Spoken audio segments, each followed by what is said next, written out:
tous, c'est Audrey. Aujourd'hui, je vous retrouve pour une vidéo totalement futile puisque le sujet de conversation, ça va être moi. C'est tout simplement la vidéo 20 faits sur moi. Petite vidéo vraiment parce que vous avez été nombreuses à me le demander, mais surtout parce que mon amie Sarah de la chaîne Sarah Chou me l'a demandé. Et si vous ne connaissez pas sa chaîne, je vous la mets en barre d'infos. C'est une amie à moi qui débute sur YouTube. Je vous la conseille vraiment, elle est d'excellents conseils. Et en papotant avec elle, elle me dit ah, vas-y, fais cette vidéo, tu verras, les gens adorent, c'est sympa et tout. Et c'est vrai que vous avez été nombreuses à me la demander. Et c'est quoi cet avion qui passe juste là?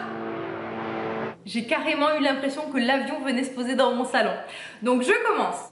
Petit 1, j'ai été tatouée à l'âge, tu sais, genre le chien, à l'âge de 17 ans. Je suis allée me faire tatouer alors que normalement il fallait l'autorisation parentale, mais bon, j'ai un peu truqué sur mon âge.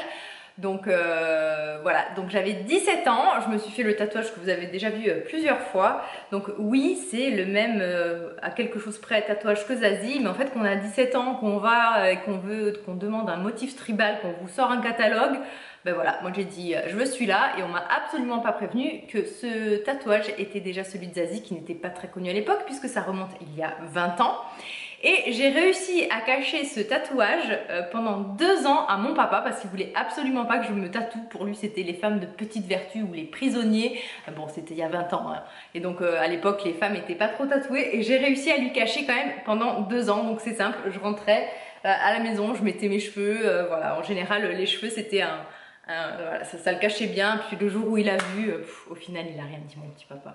Alors, petit 2, je suis super réceptive à la pleine lune, c'est-à-dire que quoi qu'il arrive, ce soir-là, même si je ne suis pas au courant que c'est la pleine lune, je ne dors pas. Alors moi, ça agit en plus 48 heures avant la pleine lune et en général, mon humeur fluctue beaucoup en fonction du cycle lunaire, du cycle menstruel aussi, mais ça c'est un peu comme toutes les femmes. Mais vraiment, la pleine lune, c'est vraiment flagrant chez moi. Du coup là je viens de m'acheter un livre sur la lune et effectivement sans le consulter je peux vous dire exactement voilà, dans quelle phase elle est la lune. Mais alors la pleine lune c'est catastrophique, je ne dors absolument pas ces soirs là. Troisième petite info, j'ai allaité mon fils pendant 2 ans.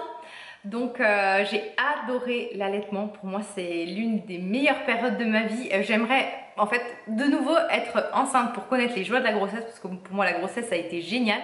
Et pour allaiter de nouveau, vraiment ça c'est fabuleux, c'est quelque chose que je conseille à toutes les femmes. L'allaitement c'est vraiment pas difficile, c'est pas prise de tête, c'est tellement naturel, tellement sain.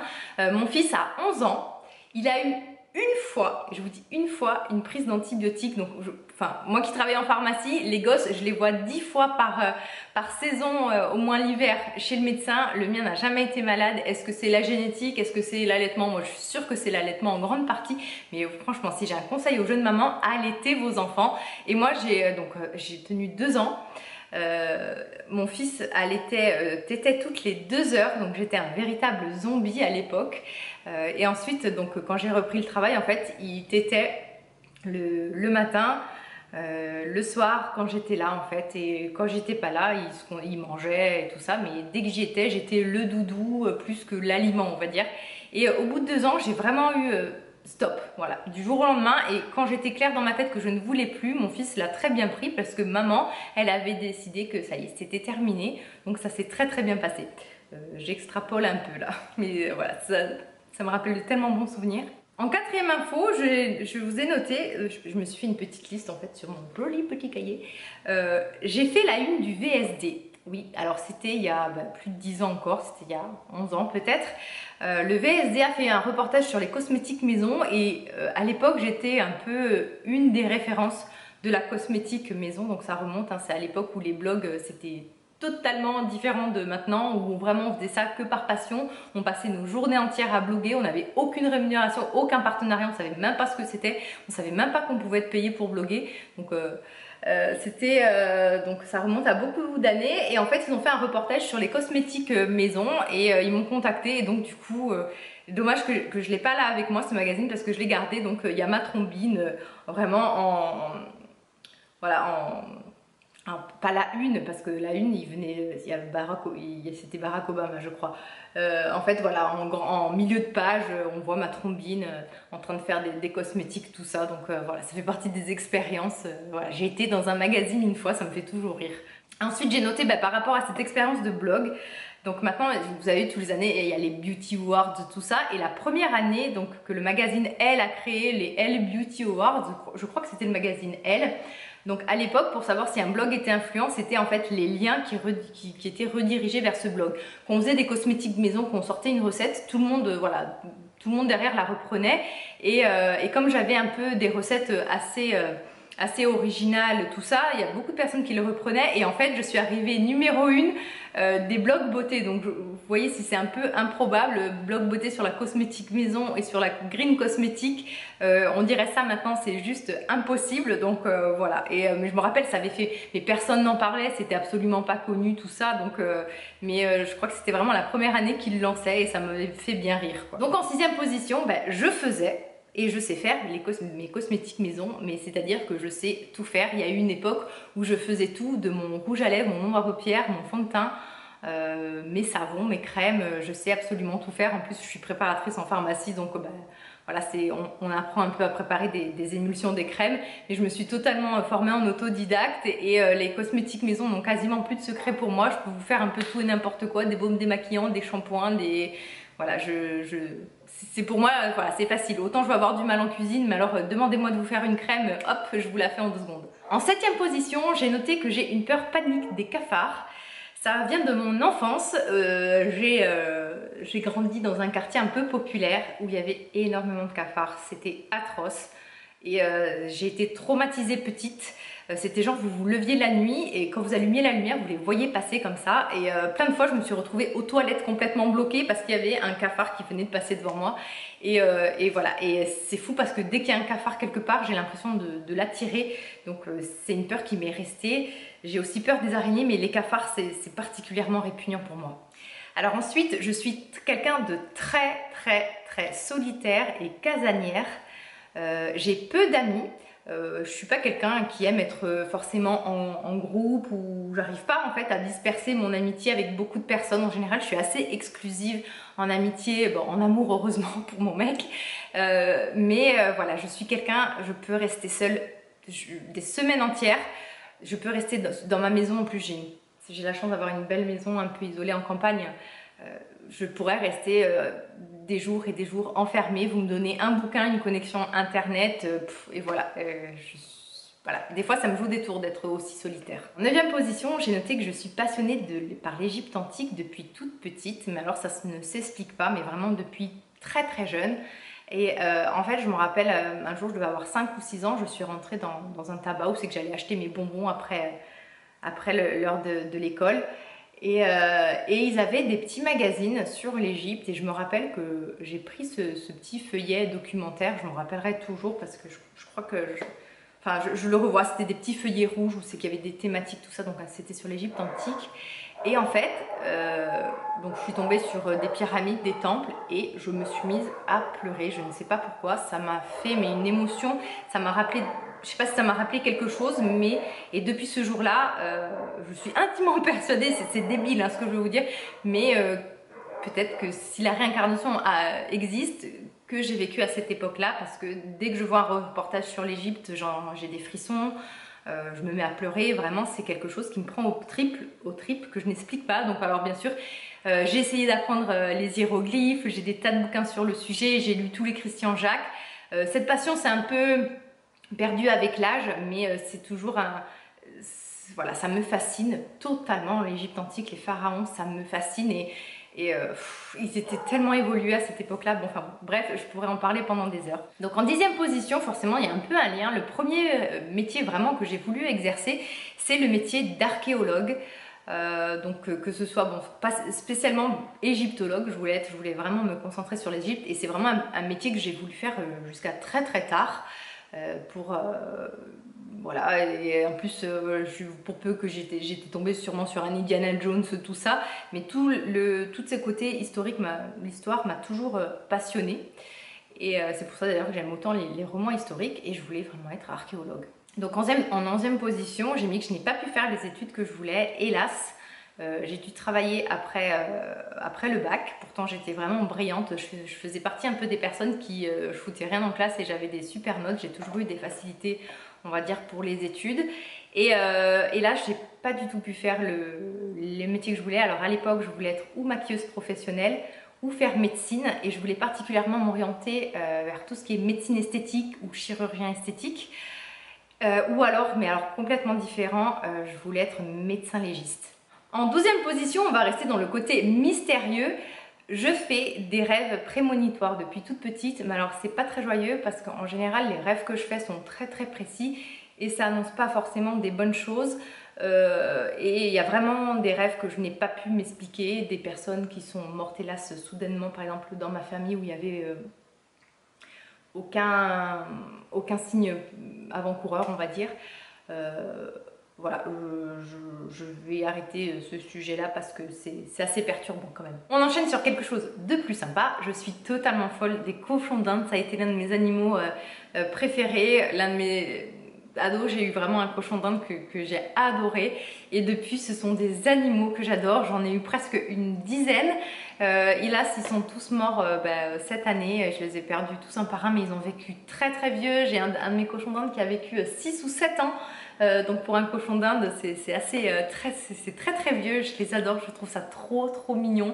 Et peut-être qu'un jour j'en reprendrai, mais le souci c'est qu'après je m'attache trop et ça me fait trop de peine quand ils partent, surtout que c'est des animaux fragiles. Et donc voilà, donc j'adore les cochons d'Inde, ça me fait trop craquer. 14e fait sur moi que vous savez peut-être, parce que j'ai sûrement dû vous en parler.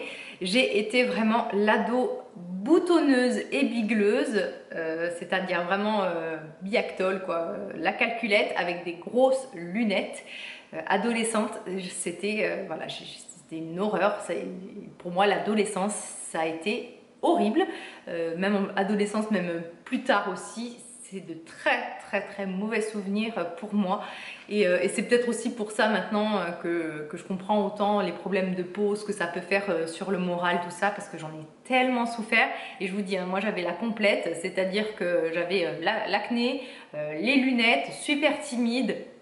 Bref, la catastrophe, j'ai détesté l'adolescence. Alors en 15e position, donc, je vais vous parler d'une petite soirée mémorable que j'ai eu l'occasion de vivre à Paris il y a 8 ans de cela. Je suis montée à Paris et avec ma meilleure amie qui avait fait la connaissance de Cyril Lignac. Et en fait, on a passé la soirée avec Cyril Lignac. Donc déjà on a mangé dans son restaurant, un de ses restaurants, et ensuite il nous a sortis dans les 2 clubs les plus sélects de Paris.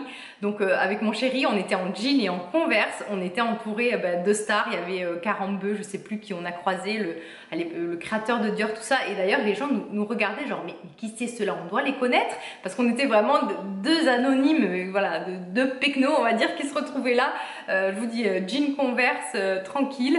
Et voilà, on a passé vraiment une soirée mémorable. Il a été super, très généreux, très sympa, et ça fait partie voilà, de mes souvenirs avec ma meilleure amie, voilà, assez sympa. Et voilà, du coup j'ai vu un peu les nuits parisiennes avec, voilà, on était entouré de mannequins, de gens célèbres. Quelle horreur, on va dire, totalement un monde faux cul, irréel et dans le paraître, enfin mais c'était sympa quand même à vivre comme expérience. Ensuite, je suis une hypersensible, c'est-à-dire que je suis très émotive et très empathique. Par exemple, je suis vraiment la fille qui va chialer et je ne peux pas m'en empêcher, c'est plus fort que moi. Si on me raconte quelque chose de triste et que vraiment je sens que la personne a beaucoup de chagrin, si je regarde un film, même si c'est un dessin animé, je suis en pleurs. Voilà, et d'ailleurs avoir de l'empathie, vous voyez, dans ma formation sportive, ça m'a beaucoup, ça m'a joué des tours, parce que dès que je voyais que les gens s'ennuyaient ou étaient fatigués, tout de suite moi ça joue sur moi et je supporte pas de voir les gens pas bien. Donc et pour les films c'est une catastrophe. À chaque fois mon chéri Pierre, il se fout de moi parce que je pleure, mais alors je me mets dans des états lamentables. Et le pire c'est que mon fils est pareil, donc on est là à pleurer à gros sanglots, voilà, la morve-au-nez on va dire, tout rouge et tout, à renifler comme ça, c'est assez pitoyable à voir. Ensuite j'ai mis en 17e position, je suis une méga fan d'Harry Potter.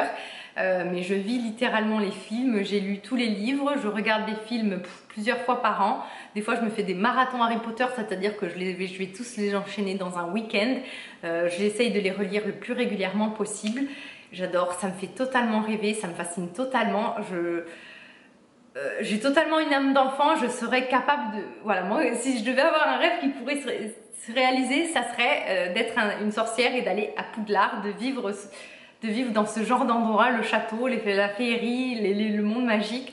Mais je suis totalement fan, c'est... Voilà, même, je vais avoir 37 ans et pourtant sur ça, je suis totalement une gosse. Je m'émerveille, vous avez même pas idée. D'ailleurs, je rêve d'aller à Londres, voir les studios, tout ça, ça me fait rêver. Voilà, après c'est un peu pareil aussi, Seigneur des Anneaux, Hobbit, je suis un peu voilà, une geek on va dire, mais la saga voilà, que j'aime le plus et vraiment qui me prend aux tripes, c'est Harry Potter. Alors en 18e position, j'ai mis que je joue à Clash of Clans. Je ne joue absolument pas aux jeux vidéo, j'ai joué une fois aux jeux vidéo pendant ma grossesse, parce que du jour au lendemain, moi qui avais toujours travaillé, je me suis retrouvée à la maison sans rien faire. Et donc c'est comme ça que j'ai commencé notamment mon blog sur les cosmétiques maison. Et j'avais joué à un jeu en ligne, un MMORPG qui s'appelait Dofus, je crois, et j'étais complètement accro, mais genre je mangeais, je dormais devant l'ordi quoi. Ça a duré quelques mois ensuite, c'est très très vite passé. Et depuis un an à peu près, je crois, je joue à Clash of Clans. C'est tout bête, mais je peux pas m'en empêcher. Voilà, c'est un petit jeu, vous devez le connaître hein, sur iPhone ou tous les autres, et je joue à Clash of Clans depuis un an. Et voilà, c'est ridicule. En 19e position, j'ai mis que je déteste les papiers.